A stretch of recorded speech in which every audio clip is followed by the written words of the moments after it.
সম্মানিত দর্শক, আসসালামু আলাইকুম। আশা করছি সকলে ভালো আছেন এবং আপনাদের দয়া আমরাও ভালো আছি। তো বন্ধুরা, মাইক্রোসফট অফিস হাতে কলমে বাংলা টাইপিংয়ের তৃতীয় পর্বে আপনাদেরকে স্বাগতম। তো প্রথম ইতিমধ্যে আমাদের দুইটি পর্ব শেষ হয়ে গেছে, যেখানে আমরা দেখিয়েছি কিভাবে আপনি সফটওয়্যার ওপেন করবেন, কিভাবে আপনি পেজ সেট আপ করবেন। এরপরে আমরা দেখেছিলাম কিভাবে আপনি বিজয় 52 ওপেন করে বাংলা ফন্ট নিয়ে বিজয় ক্লাসিক অন করে আপনি বাংলা টাইপ করবেন। এরপরে আমরা দেখেছিলাম কিভাবে আপনি বর্ণ বিন্যাস এবং যুক্তবর্ণ তৈরি করবেন, বাংলা যে যুক্তবর্ণগুলো তৈরি করবেন এবং স্বরবর্ণ কিভাবে লিখতে হয় তা আমরা ইতিপূর্বে কিন্তু দেখেছি।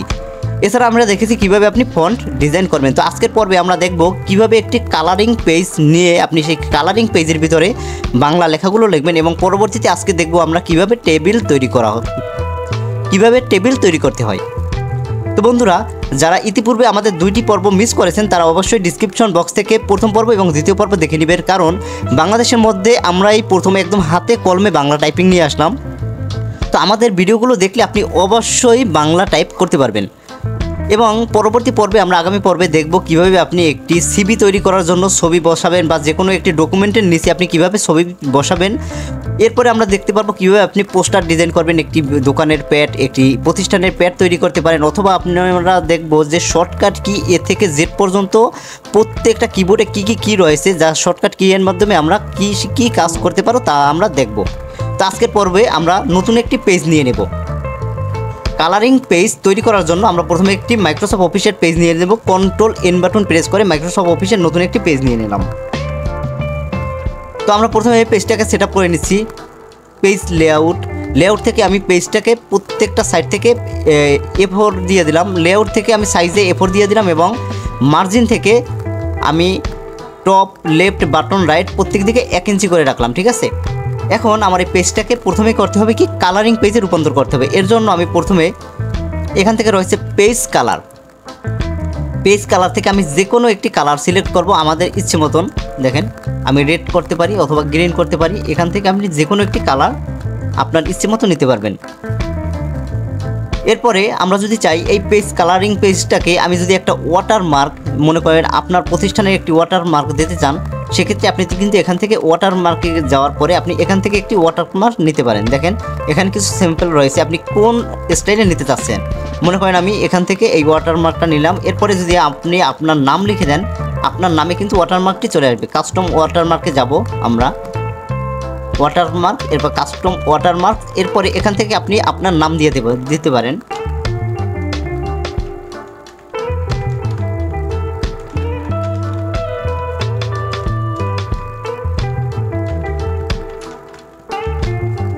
এরপরে আপনি ওকে দিয়ে দেবেন, জাস্ট শেষ। তাহলে এই পেজটাই কিন্তু যদি আপনি প্রিন্ট দেন তখন কিন্তু এমন একটি জলছাপ চলে আসবে, তাহলে পেজটাকে যদি কেউ ফটোকপি করে তাহলে কিন্তু আপনার নামটা দেখা যাবে, মানে কেউ কপি করতে পারবে না। এরপরে এই পেজে যদি আমি কিছু লিখতে চাই তাহলে আমাদের সেম আমরা প্রথম পর্বে যেভাবে দেখিয়েছি সেইভাবে আপনি যাবেন। এরপরে একটি বাংলা ফন্ট সিলেক্ট করবেন। বাংলা ফন্ট সিলেক্ট করার পরে আমরা সাইজটাকে কিছুটা বাড়িয়ে দিয়ে দেবো। এরপরে আমরা চাইলেই এখন লিখতে পারবো। আমাদের বিজয় 52 অন করতে হবে, বিজয় 52 বিজয় ক্লাসিক, এই যে বিজয় ক্লাসিক অন। এখন আমি চাইলেই যে কোনো কিছু বাংলা লিখতে পারবো।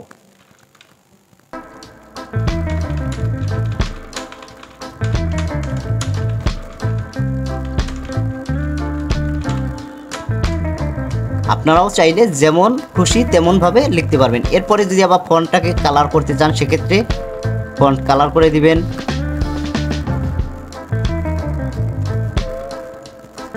আমাদের পেজটা কিন্তু একটা কালার এবং ফন্ট কিন্তু অন্য একটা কালার। এরপরে চাইলে আপনি এই লেখাটার নিচে যে ব্যাকগ্রাউন্ড সেটাও কিন্তু আবার হাইলাইটস করে দিতে পারেন। দেখেন, এখান থেকে আপনি চাইলে অন্য আরেকটি হাইলাইটস করে দিতে পারেন। তাই এক পেজের ভিতরে আমরা 2-3টা কালার নিতে পারি, সিলেক্ট করতে পারি, 2-3টা হাইলাইট নিতে পারি, আমাদের ইচ্ছে মতো ডিজাইন করতে পারি।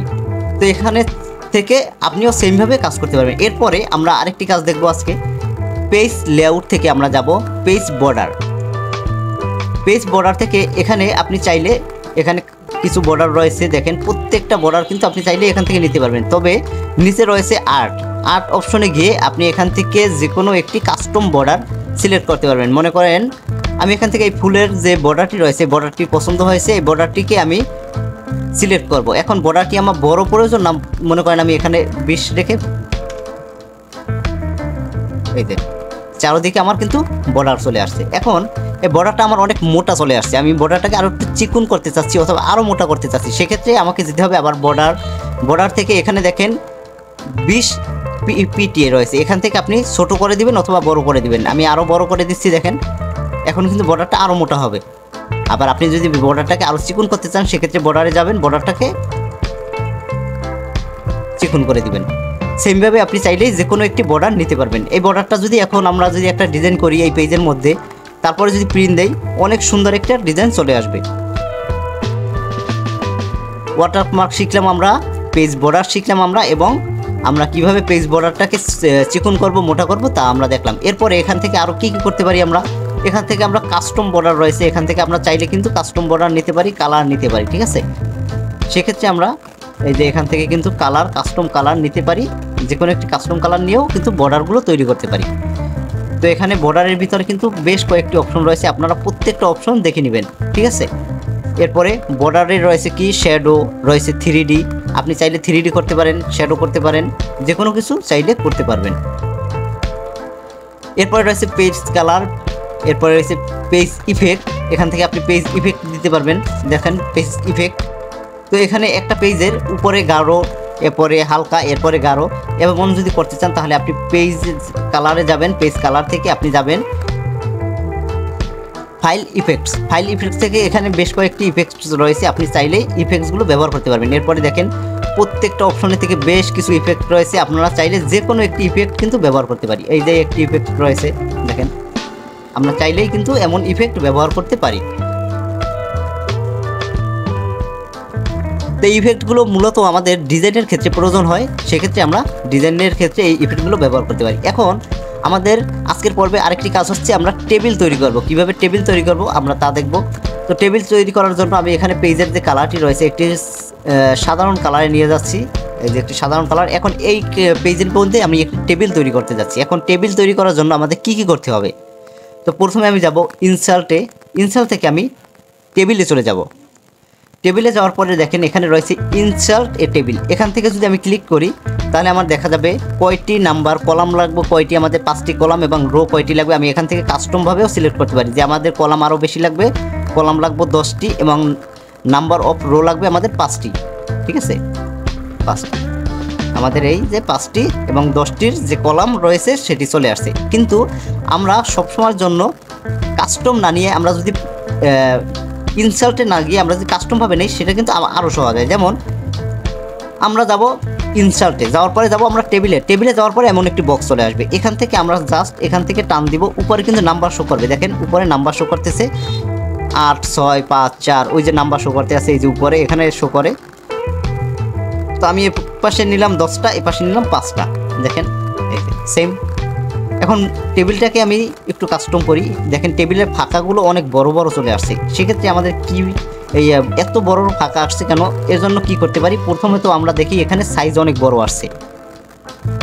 তো আমরা সাইজটাকে যদি আমরা 16 করে দেই, দেখেন টেবিলটা কিন্তু অটোমেটিকলি ছোট হয়ে গেছে।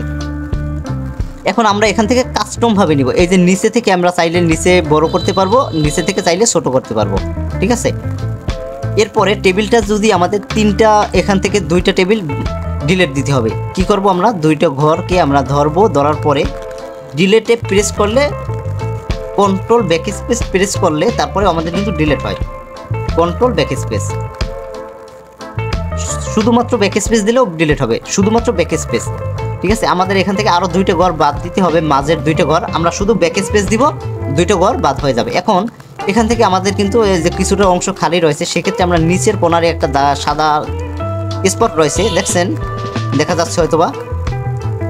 টেবিলের বাইরে যদি ক্লিক করেন তাহলে আপনারা এই ঘরটাকে দেখা যাবে না, এর জন্য আপনি টেবিলের ভিতরে একটি ক্লিক করবেন, তাহলে আপনার এখানে একটি ছোট চিহ্ন চলে আসবে। সেই চিহ্নের উপরে ক্লিক করে আপনারা যদি সাইডে টেনে নিয়ে যান তাহলে আপনার টেবিলটা কিন্তু ফিল আপ হয়ে যাবে। এরপরে এই টেবিলটাকে যদি আমাদের নিচে 3টি ঘর বাড়াতে হয়, সেক্ষেত্রে আমরা কিভাবে বাড়াতে পারি,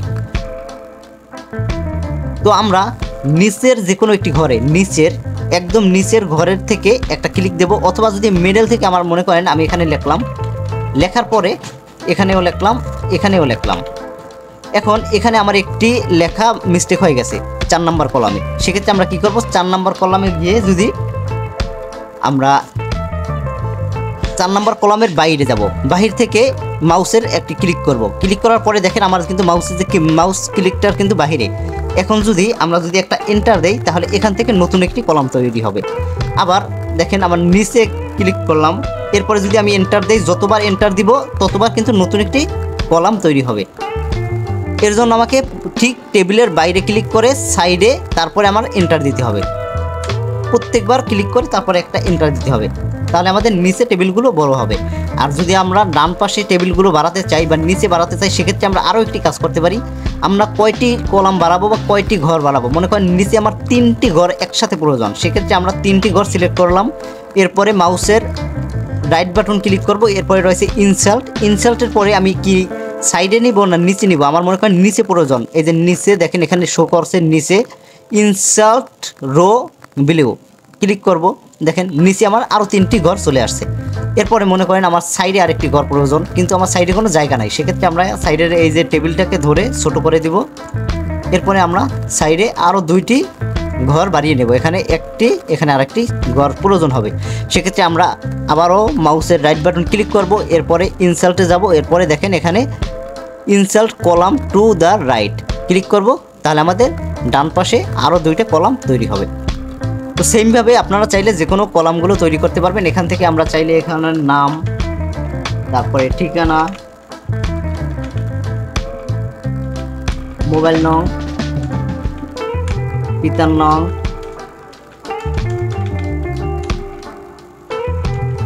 এখন পিতার নাম কিন্তু এখানে একটু বড় হয়ে গেছে, সেক্ষেত্রে আমরা এখানের কলামটাকে ধরে কিন্তু একটু বড় ছোট করতে পারি।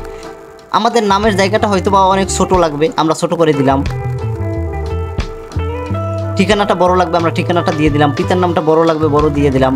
এরপরে এখানে মনে করেন লাগবে ক্রমিক নং, একদম ছোট, আমরা ছোট করে দিলাম। আমাদের ইচ্ছে মতো আমরা করে নিব। তো সেমভাবে আপনারা চাইলে যে কোনো মাইক্রোসফট অফিস ওয়ার্ডের মাধ্যমে টেবিল তৈরি করে সেই টেবিলগুলো প্রিন্ট করতে পারবেন, এবং এলাকা ঠিকানা যে কোনো জায়গার বা তালিকা তৈরি করার জন্য কিভাবে আপনি টেবিল তৈরি করবেন আজকের পর্বে হয়তোবা আপনি বুঝতে পারছেন।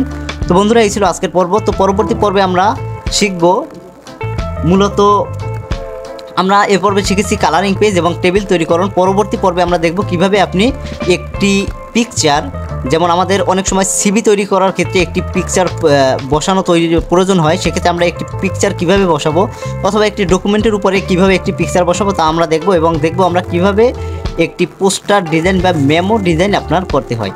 তো এইগুলো আমরা দেখব পরবর্তী পর্বে, এবং লাস্ট পর্বে আমাদের কিন্তু বেশ আকর্ষণীয় হতে যাচ্ছে। লাস্ট পর্বগুলোতে আমরা বেশ কিছু সিক্রেট তথ্য নিয়ে আসছি, যা মাইক্রোসফট অফিস ওয়ার্ডে, যেগুলো আপনাকে কেউ শিখাবে না বা কেউ বোঝাবে না। তো আজকের পর্ব মূলত আমরা এখান থেকেই শেষ করছি। তো পরবর্তী পর্বের জন্য সকলকে স্বাগতম জানাচ্ছি। তো বন্ধুরা, সকলে ভালো থাকবেন, সুস্থ থাকবেন, আমাদের জন্য দোয়া করবেন, এই কামনা নিয়ে আজকের পর্ব এখানে শেষ করছি। আল্লাহ হাফেজ।